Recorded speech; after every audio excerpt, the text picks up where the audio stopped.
Welcome to the Impact Multiplier CEO podcast. If you're a chief executive, or if you think like one, and you want to create exponentially greater impact, then this show is for you. My name is Richard Medcalf, founder of Xquadrant. I coach some of the most successful and impressive CEOs and executive teams on the planet and help them achieve extraordinary results. And no matter how successful you've been in the past, there's always a whole new level of impact available to you. So, if you're ready to play a bigger game than ever before, I invite you to join us and become an Impact Multiplier CEO. Today I speak with Thomas Crary, who is the CEO of Pond5. That's the world's largest content marketplace for video content. They have over 100,000 creators. And we talk about his learning curve as CEO. He was what he calls a non-traditional CFO, and it was that fact of being non-traditional and doing things a bit differently that landed him the CEO role. So we'll talk about what he did and how you can apply the same approach. We also got into the difficult decisions that he had to make pretty much immediately upon arriving in the CEO seat, why it was important to act quickly, and what he did that actually unlocked talent within the business in a new way. This is a great conversation. Thomas has got a lot of interesting ideas to share, so I hope you enjoy this conversation with Thomas Crary of Pond5. Hi, Thomas, and welcome to the show. Hi, Richard. Good to be here. Hey, Tommy, it's great to have you today. You're the CEO of Pond5, which is a content marketplace for filmmakers. I think you said you've got over 100,000 creators on this platform. And you took over as CEO a couple of years ago, right, in having been CFO. So you've had an interesting transition, having to step up perhaps from a bunch of peers on the executive team to being the leader. And so really keen to kind of jump into the learning curve with you today and see what you've got to tell us. Awesome. Thanks for having me. So let's just start. Perhaps just give us a bit of a background of, again, perhaps in your own words, what's Pond5? Just give us a sense of the business. And then, how was it that you ended up coming on board in the first place? Yeah, so Pond5 is the world's largest marketplace for video creators to license content. It's an open marketplace. We connect contributors, 100,000 contributors globally from over 180 countries to customers in over 180 countries.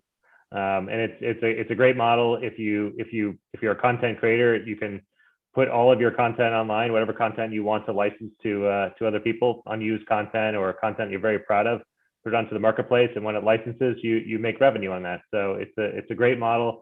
I've been with the company for about 7 years now. I joined as a CFO 7 years ago.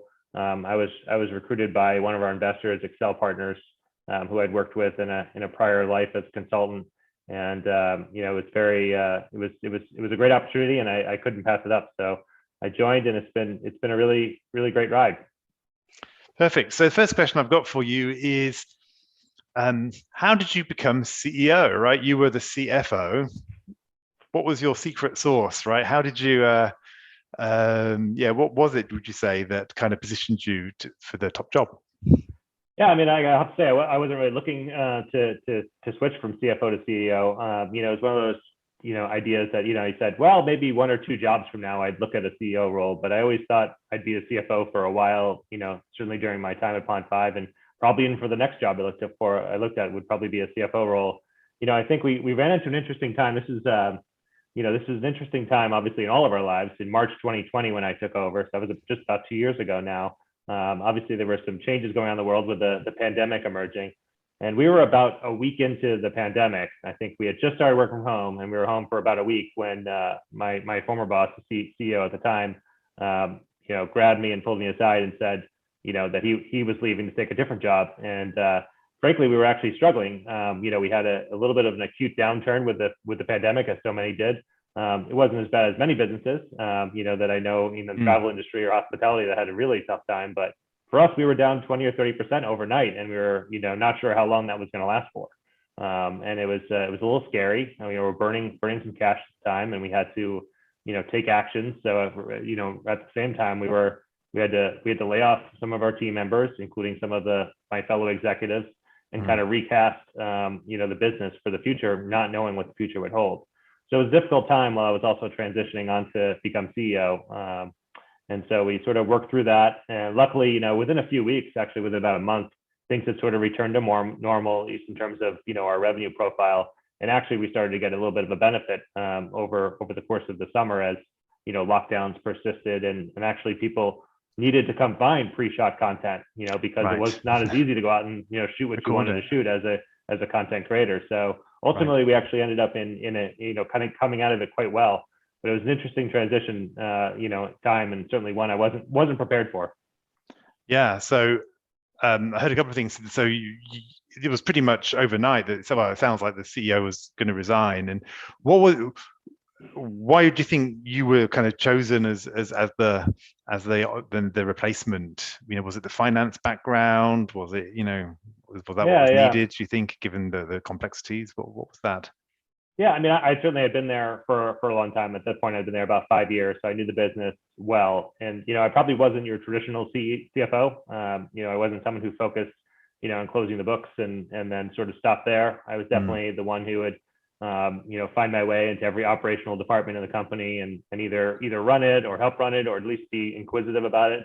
And I was also someone who was out, doing a lot of the salesmanship, whether it's the partnerships and business development, fundraising, things like that. So I had the ability, and I think I always had sort of more of the strategic interest. I certainly wasn't the only choice they could have picked, but they did pick me. Well, I just want to stop on a second on that one, because I see this a lot in, I work with management teams a lot, and you've just described actually in a really nice way what I call the cross-functional business leader hat. Most executives, they have their functional manager hat, finance, HR, technology, operations, sales, marketing, whatever it is, where they bring their expertise, and they have this cross-functional leader hat that I like to describe it as, where they're business leaders, they're getting inquisitive about what's going on. They're thinking about how to add value in across the business. They're joining the dots across the business. As you said, you said I got inquisitive. I was in every department in the company, looking at how we can do things differently, right? And I think that's that example of the cross-functional business leader hat that actually resulted in you being probably a great choice for a CEO who has to have that hat all the time. And I think I just want to raise it because a lot of listeners, they might be really in their comfort zone in their domain of expertise. And I just want to make that point. If you want to become CEO, that is that cross-functional hat is probably a key one. So I like the phrase of not being a traditional CFO, right? I mean, I think it's I was on a podcast yesterday around with the marketing podcast, and it was the same message. It's like, don't just be a marketing specialist, be a business leader. It's the same message. So okay, so you come on to the company in a bit of a difficult situation, and you mentioned some layoffs. Were they things that you had to do almost as your first move as CEO? Yeah, I mean, it was together with my former CEO. So we kind of put the plan together together. Obviously worked with our board on that as well. But yeah, we had to lay off some of my colleagues on the executive team, and some other relatively senior, leaders of the company, sort of the director level and the VP level. So it affected all different levels, but it was definitely weighted towards the higher end of the company. So we sort of we knew that we had our cost structure was too heavy for a potentially uncertain environment going forward. And so we had to sort of, take a look at that and say, where could we be much more efficient so that we knew that we had, the ability to be profitable, in any environment. So we did that, but it was a challenge. Obviously, we didn't know, we thought we had good talent underneath the folks that we were letting go. And so we had pretty high confidence in their ability to step up. But there's a lot of uncertainty when you go to people who are a little less proven, certainly had less track record and shorter resumes. But I have to say, I mean, obviously it came out, turned around very well. In fact, we sort of, experienced a resurgence of performance internally and in our results. And so I sort of refer to it almost as like a talent unlock, where we really, found this talent inside the organization and gave them, the ability to operate freely and successfully. And it's really been great for the organization. Yeah, so there's two sides to that. I mean, the first one is, did you find it difficult? It's difficult. It's not probably the move most people want to make is their first role as CEO is laying people off. It doesn't necessarily create the ambiance, the message that you might want. So I just wondering, kind of, how did you deal with that? How was it received?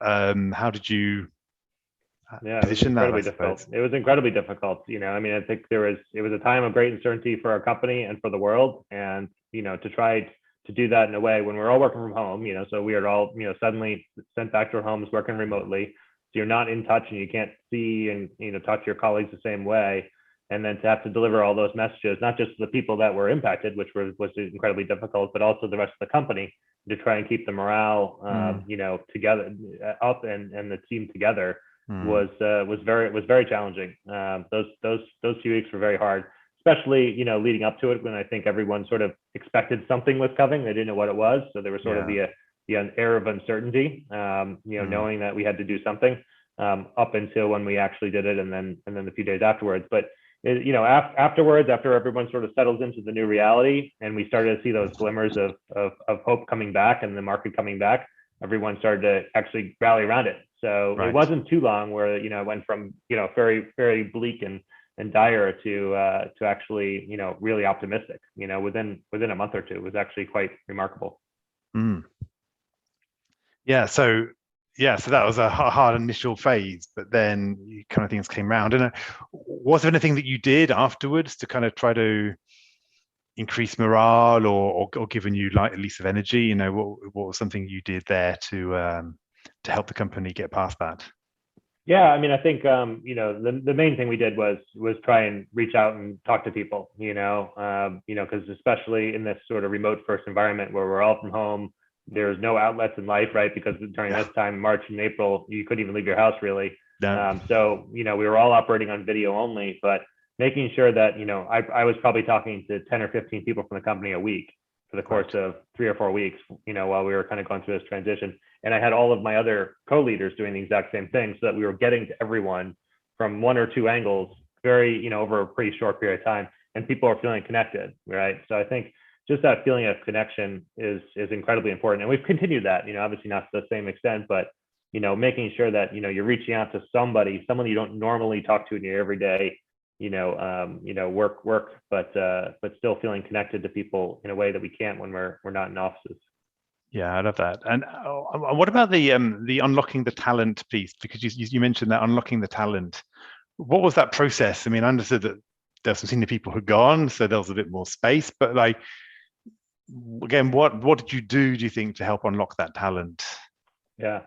Well, I think first it's identifying some people that, in your organization that, have, talent, a talent level that's particularly high, and then putting them in a position where, their resume may not dictate they should be there yet, maybe premature on paper, but saying, let's see what this person can do in this role. And we did that probably across 10 or so roles, maybe 15 relatively senior roles, and all the way down the organization. It's really multi-level, giving people that ability to just try something new. In some cases, we took them from one function and put them in a function they knew nothing about. We're like, this is a talented person. This person can hustle, and we're going to see what they can do. And I'd say 9 times out of 10, they sort of impressed us, in looking back. So, I always like to say, one piece of advice I always say is, hire the person, not the resume. Because if you get good people, they'll figure everything else out. Yeah, it's I think it's a really interesting point, right? You give people a challenge, and you really that excitement level rises, right? And the commitment, and if they feel that they've got ownership of that, then the commitment level rises. And exactly. I think actually having people who are bored and complacent in their role, it doesn't serve them, doesn't serve the company, right? But it can be easy to get into that because it feels at least safe. At least exactly. You need to know what you're going to get. Yeah, so it's fascinating. So let's move on and talk about the surprises. So obviously you knew the company already. You've been CFO for many years. What were some of the surprises? What was surprising about the CEO role that perhaps you weren't expecting when you signed up? Well, I mean, I think the thing I was not looking forward about being the CEO was all the company meetings. Just hosting an all hands meeting or talking about HR policies and work from home and pandemic rules and regulations and that's the kind of stuff that I was like, am I going to have to do this? Is this my new job? And it hasn't been as bad as I thought it would be. So that's been good. Thankfully I have a good team that helps me prepare a lot of that stuff. So that helps a lot. But also I think talking to people is something that I actually do really enjoy. And even if it's talking to a group, the company, and trying to make it an interactive discussion is something that I think I could do pretty well, and I try and do. And so that's been actually pretty good. Obviously, there's been lots of challenges on the business side as well.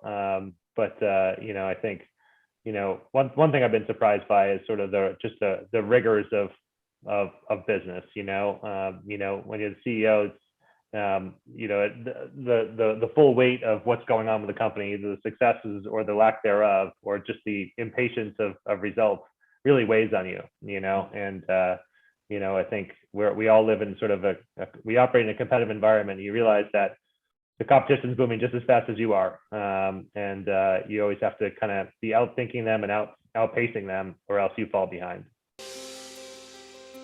It's Richard here with a quick interlude. As part of my coaching and advisory work, I often work with leaders who have recently taken on the CEO role.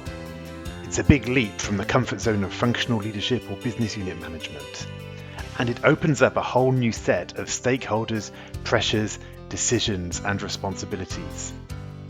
I found that there are 3 key things that will make a huge difference in those first quarters. Number 1, balancing the operational and the strategic, what I call CEO focus.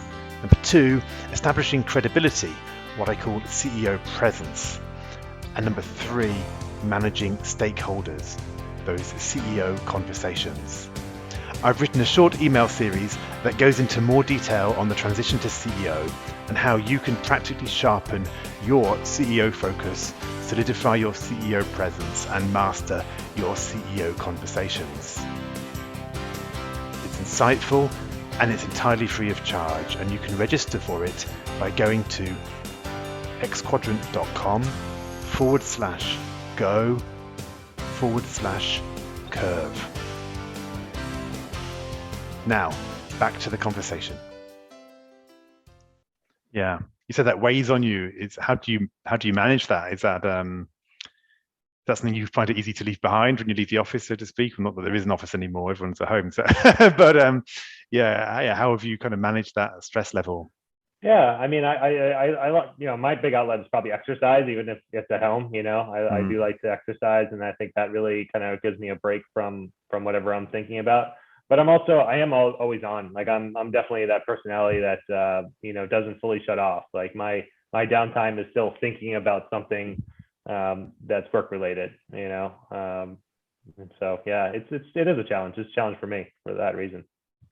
Yeah, it's funny. One of the things that I have on my desk, I can probably hold it up. I'm not sure people will see it if they're on the podcast, but I have a little snail, which is to remind me to slow down, to speed up,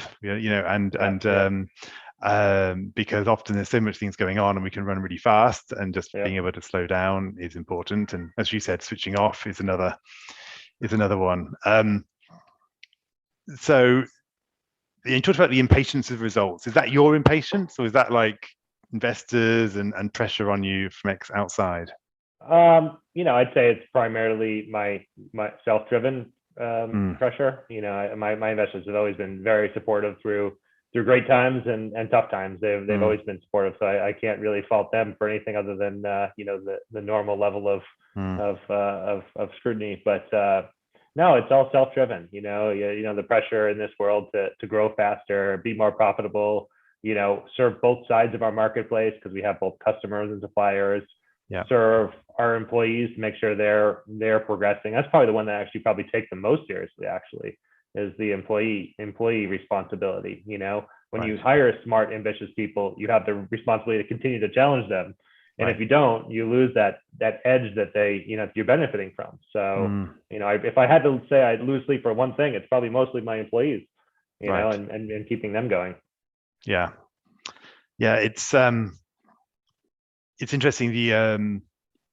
When we're trying to measure our progress, often we're always looking forward to all that we can achieve, and there's this kind of gap, right, that's ahead of us. I call it the wall. It's all the stuff we haven't yet done.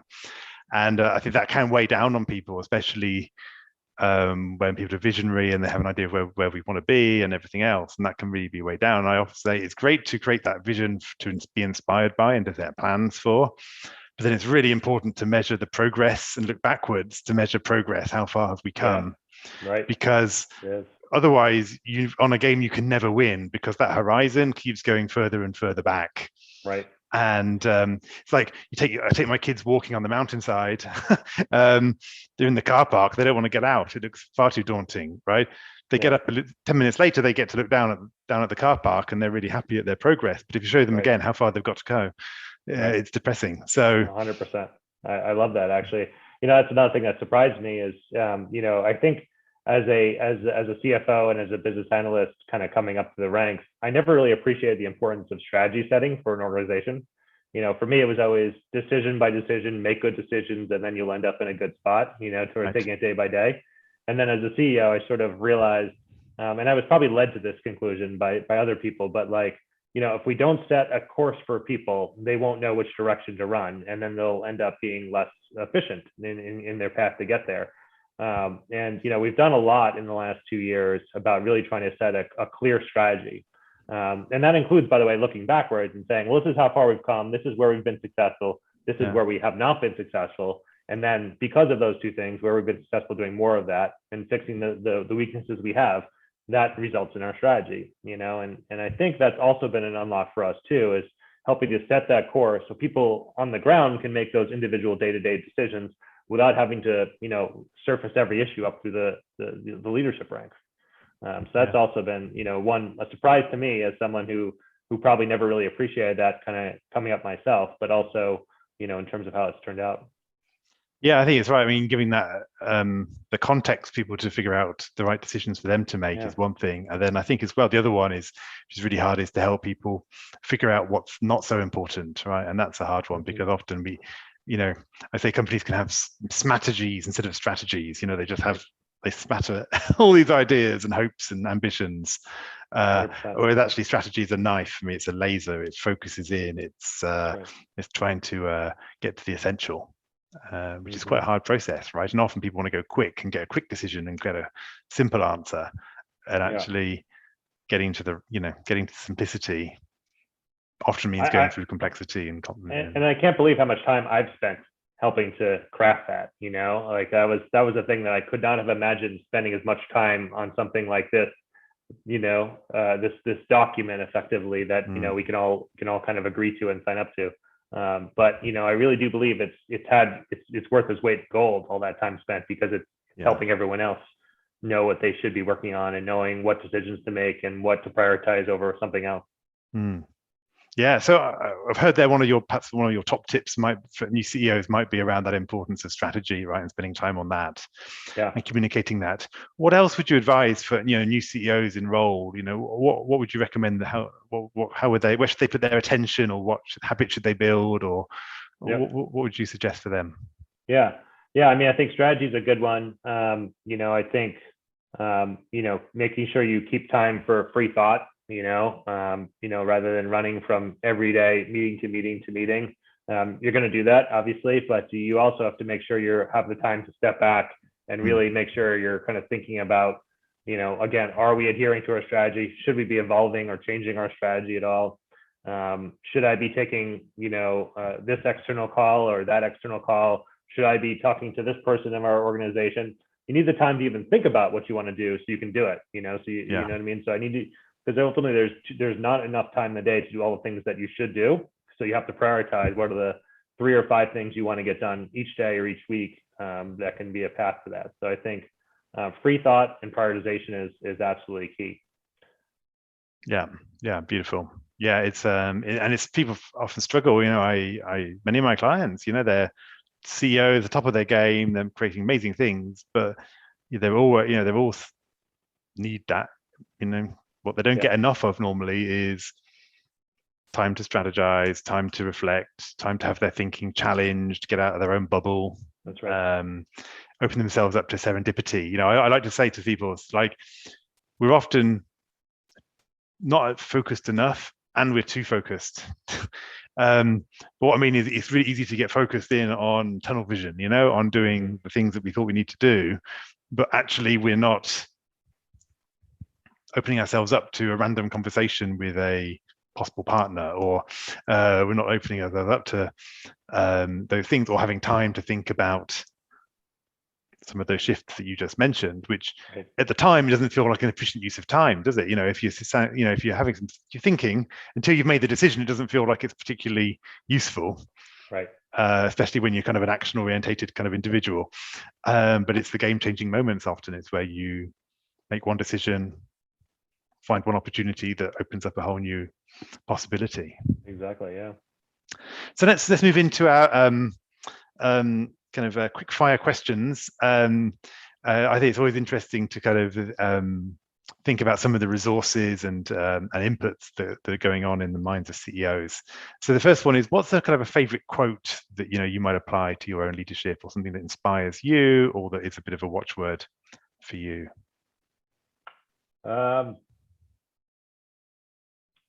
Think about the quote. I've always liked the quote. Maybe this is more of a funny one, but this can work at any dollar amount. But I'll use millions. A million here, a million there. Before you know it, you're talking about real money. It works with the federal government here in the United States with trillions, but it's even better then. I've got it. What about a favorite app? Like, what's an app that you use on your phone that is like a key source of your productivity or enjoyment or whatever? Yeah. Well, my productivity probably happens a lot around Slack. We certainly at Pond5 we use Slack a lot for communications and for productive communications, as well as sort of just the banter, the office banter, which is incredibly important, I think, to morale too, to keep people connected. So I'm a big fan of Slack. Personally, I also really use the Audible app. I love listening to books on tape. Sort of recorded books, just to again, to unplug a little bit. I do it while I'm exercising, so try and get two things done at once. So those are probably two apps that I like a lot. Yeah, perfect. How about a book? What's the book that's influenced you, your leadership? It might be an audio book, right? But what comes to you? I actually haven't read a lot of leadership books on read or listened to. So I can't say I do that, but I do talk to a lot of people. That's definitely something that I do like to do. I like to keep in touch with other CEOs and other leaders and get their advice, and it helps kind of frame the way I act and look. Yeah, perfect. Okay. What about what advice would you give to your 20-year-old self? I think this is not just for me. I think this is for everybody. But you always say, I want to get to this next level because I won't have a boss. I want to work for myself. And people always think like, once you get to CEO, you definitely don't have a boss, right? I think that's always interesting. My kids certainly believe this, that you don't have a boss, Daddy. I do have a boss. In fact, I have more bosses than anyone right now. I have my employees, I have my customers, I have my suppliers, I have my partners, I have my investors, of course, and my board. There is an infinite number of bosses. So, and every one of them gets to vote every single day with their feet of whether they approve of your performance or not. So, don't do anything because you think you're not going to have a boss, because everyone has a boss. Yeah, it's a great point, and it's actually about the complexity of stakeholders, right? Right. If you think about work as contributing, you're contributing to people, then the question is, what's the scope of the people to whom you're contributing, right? And if you're in a lower down the organization, you might just be contributing into your direct boss.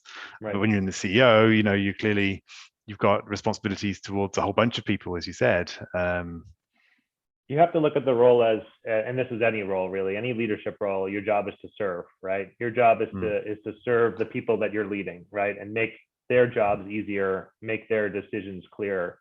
And that's the job at any level, I think. Yeah, I love it. Thank you. So what about, last question is really just, you mentioned that you're in touch with a lot of CEOs.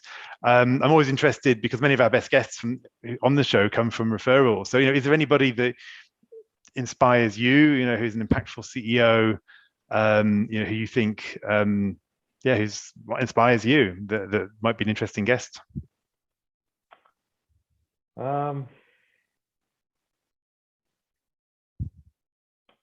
I don't know. I'll have to think about that one.